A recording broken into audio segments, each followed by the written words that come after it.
The views expressed on the following program do not necessarily represent those of this station or its management.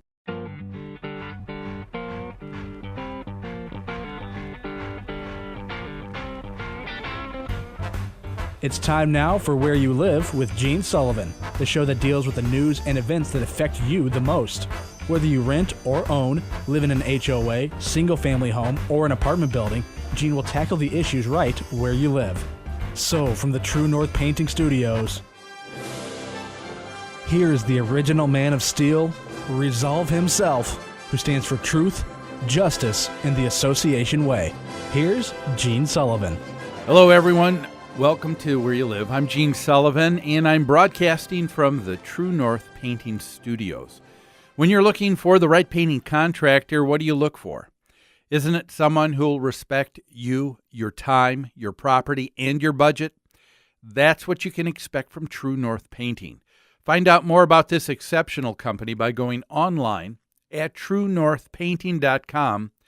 That's trunorthpainting.com. Or give them a call, 952-831-1433. I'm also brought to you by the great folks at Extreme Exteriors and American Family Insurance, the Kim Bennett Agency. Want to give a big hello to the guy who makes it happen every week, Christopher Wyatter, Puberty. How are you, Chris? Good, Gene. How are you? I understand Good. You had a kind of an unusual day on Wednesday, right? Yes, I was at the legislature again. We're still fighting this bill, and I'm not going to go into great lengths because we've really covered it over the last 2 weeks on the show here. But it is House File 1941. It's the bill that deals with foreclosures, and it's stating that if there's anybody that wants to foreclose on an individual homeowner, this would mean homeowner associations as well. They're now going to have to go through this mediation process, and the cost that's going to be involved is going to greatly increase the whole process that an association has to go through in order to before they can even begin to perfect the lien and get and foreclose on a unit. If they're successful, if they're not successful in going through mediation process, this whole process will stop for a whole year. And they have to wait a year before being able to go back and say, well, this person owes me money. And what's been frustrating is that every step along the way, there's a number of us that are against the bill. And we have testified, committee after committee. We've met individually with the chief author. Each time, what's interesting, though, Chris, is that every time you look around that committee table, there are a good number of legislators who say, "Hey, there's some big issues here. You got to work that out." But they kick the can down the road. They say, "Well, we're just going to let it go on to the next committee," instead of saying, "No, this is a bad piece of legislation. Why don't you just go back and start again at the drawing board and start all over again?" But no, they're not doing that.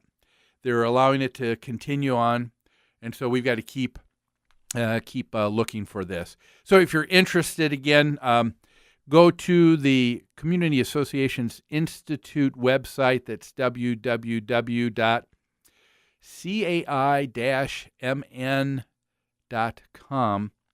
When you pull up their homepage on the right-hand side, it has a word that says legislative. You pull down that menu and you can pull up. And if there's going to be any updates on what's happening with that bill, what you can do about it, you're going to be able to find it right there. But, hey, we've got a lot to cover. A very interesting story on today. And so without further ado, let's begin with property management in the news. Property Management in the News is brought to you by Home Furniture and Abbey Floor Coverings. Their showrooms are staffed with professionals who will help you choose what you need to fit both your lifestyle and budget. Whatever you need, chances are they'll have what you're looking for. Now, if you wish to avail yourself of special pricing you're not going to find anywhere else, all Where You Live listeners, call Customer Service Coordinator Lori Matson at 952-224-2663. A lot of stories that I comment on the show have come from you, the listeners, but this one today comes from my wife, who is also probably one of my biggest fans, and I'm certainly grateful for that. So to the always lovely and effervescent Mrs. Sullivan, thank you for the tip on this story. And it is one dealing with fire sprinklers. I don't know if you're aware, but there is an idea out there of possibly mandating that fire sprinkler system be installed in every new single-family home that's going to be built from here on out. Now, it has been in code for apartment buildings and for townhomes and condominiums, and when you're in a multifamily setting, to have that done then has been a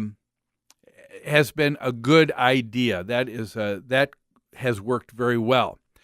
But I don't know if this idea is one that's going to work well in this particular setting. Here's what's happening right now, folks.